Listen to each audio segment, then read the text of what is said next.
पराठा हा प्रकार कोणाला आवडत नाही. आमच्या घरी तर नेहमीच बनतो, पण जरा वेगळ्या पद्धतीने आणि त्यासाठी मी घेतला होता एक उकडलेला बटाटा. घरचे जे आपले मसाले आहे, लाल मसाला, धने पावडर, जिरे पावडर, चाट मसाला, कोथिंबीर घातली आणि चवीनुसार मीठ घालून मी ते सगळं स्टफिंग रेडी करून घेतलं होतं.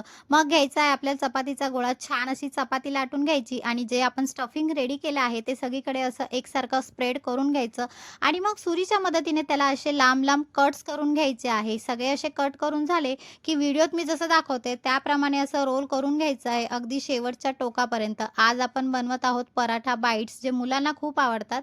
म्हणजे माझ्या तरी मुलाला खूप आवडतं. तुम्ही पण ट्राय करून बघा आणि मला कमेंट करून नक्की सांगा. सगळे असे रेडी करून झाले की थोडं हलक्या हाताने आपल्याला प्रेस करायचं आहे आणि मग तवा तापवायचा आणि तुपामध्ये किंवा बटरमध्ये जसं तुम्हाला पाहिजे असं गोल्डन फ्राय होईपर्यंत मस्तपैकी खरपूस भाजून घ्यायचे आणि नंतर सरळ प्लेटिंगला घ्यायचं आहे.